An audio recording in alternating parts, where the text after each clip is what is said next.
Dari semua isi tuntutan Forum Purnawirawan TNI, tidak ada yang lebih menyentak publik selain satu hal, desakan agar Gibran Rakabuming Raka dicopot dari kursi wakil presiden. Bagi sebagian orang ini mungkin terdengar berlebihan, tapi bagi Tri Sutrisno dan kawan-kawan, ini adalah harga yang harus dibayar demi menyelamatkan Republik dari bahaya besar bernama politik dinasti.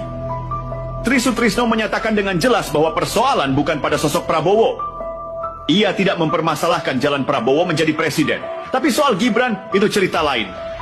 Bagi Tri, apa yang dilakukan Jokowi terhadap kursi kekuasaan adalah bentuk pengkhianatan terhadap rakyat dan demokrasi. Jokowi dianggap telah menyalahgunakan pengaruhnya untuk mendorong anaknya masuk ke dalam puncak kekuasaan. Bukan lewat prestasi, tapi lewat manipulasi aturan dan celah hukum. Masyarakat masih ingat bagaimana Mahkamah Konstitusi tiba-tiba mengubah syarat usia lewat keputusan yang menguntungkan Gibran. Dan betapa kebetulan Ketua MK saat itu adalah ipar Jokowi sendiri. Semua orang tahu ada konflik kepentingan, tapi sistem diam. Partai-partai diam. Lembaga-lembaga negara diam. Yang bersuara justru para jenderal tua ini, yang selama ini dianggap sudah pensiun dari panggung politik. Dan itulah yang membuat suara mereka justru makin keras. Karena mereka tak punya kepentingan kekuasaan. Mereka bicara karena mereka muak. Karena mereka pernah mengangkat sumpah untuk membela negara, bukan membela keluarga penguasa. Dan kini mereka melihat negara sedang dikunci oleh satu keluarga yang terlalu lama duduk di singgasana. Buat mereka Gibran bukan sekadar anak presiden, ia adalah simbol dari seluruh kerusakan sistem yang dibangun selama 1 dekade kekuasaan Jokowi. Sebuah sistem yang mengandalkan koneksi, bukan kompetensi.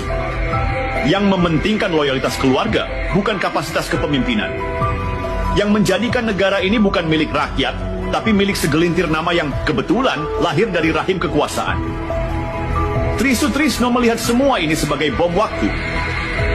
Bukan hanya karena rakyat makin kehilangan kepercayaan, tapi karena sistem yang rusak ini akan diwariskan. Hari ini Gibran, besok bisa anak-anak elit lainnya. Kalau ini dibiarkan, maka Republik ini bukan lagi negara demokrasi, tapi negara pewarisan jabatan. Dan di pusat semua kekacauan ini, nama Jokowi terus berdiri kokoh. Bukan sebagai pemimpin, tapi sebagai perancang.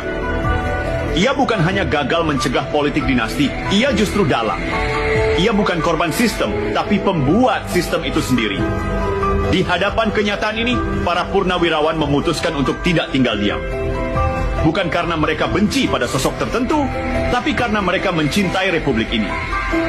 Mereka tahu kalau Gibran tetap dipertahankan, maka sejarah akan mencatat bahwa negara ini pernah dibajak oleh ambisi seorang ayah untuk melihat anaknya berkuasa.